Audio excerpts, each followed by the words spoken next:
You'll wish you were never born. Got me? Bill released the kid after I nodded. Roy and Bill gave me one last glance and walked away. I tried not to think about my impending doom. I looked at the kid who had just turned my life upside down. Pasting on a smile, I said, "What the hell are you doing out here? Where are your folks?" He shrugged. "You got parents, right?" He nodded. "You know your address?" Again, with the nodding.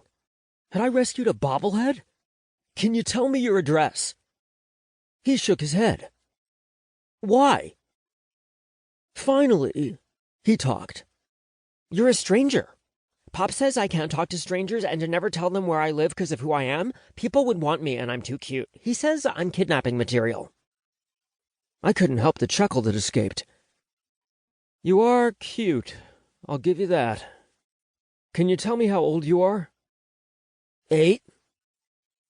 "I pegged you for 10. You're tall for your age." "Okay, 8. I'm Snow." "My name's not 8, that's my age," he said, with an adorable frown. Kneeling down to make myself more level with him, I asked, "Will you tell me your name?" He shook his head. "'Cause I'm a stranger." He nodded. "So 8 it is." Holding out my hand, I was shocked when he took it. "We're gonna walk to the police station, and then we're gonna find out where you belong. Pop isn't a fan of the police, but they aren't strangers, right?" His father sounded like a wise man. "I'm not a fan of the police either, but you won't tell me anything about you. It's fudging cold out here, and you need to get home to your folks." "Just my pop. He's my uncle. My mom was my pop's sister. She died when I was a little baby. He takes care of me." He didn't sound sad about it, just matter of fact. At least I got some information out of him. "You have a step-aunt or anything?" He shook his head. "'Kay.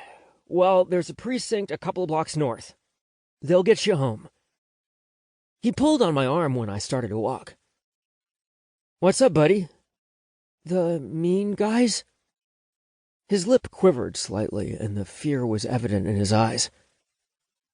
"They won't bother you anymore." "Just me." "But they're gonna hurt you. In a week. Right here. You need to tell the police, too. When we get there. Okay?" He looked at me imploringly. Was I ever that pure? I couldn't remember anymore. "Sure. After you're with your pop, I'll tell him. 'Kay? Promise?" He held up his other hand and extended his pinky.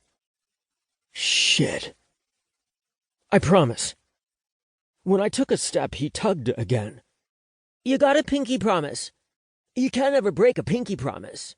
Pop says if you break a promise that's sealed with the hug of a pinky, Santa will find out and you get no presents." Sweet fucking balls. "Fine, yeah, okay." Quickly, I clasped our pinkies. "Promise. Now, let's go. It's gonna snow soon." 8 chuckled. "Snow. That's your name.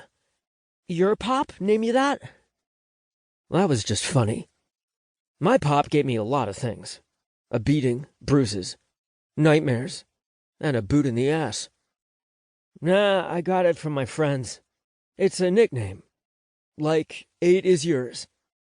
He nodded. Finally, 8 allowed me to guide him down the street toward the police station.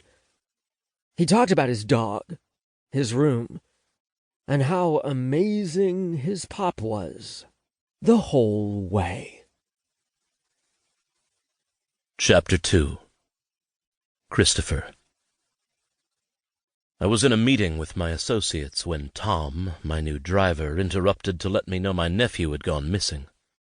"What do you mean you lost him?" There was a certain numbness at the realization of what he was telling me. Anger simmered just below the surface.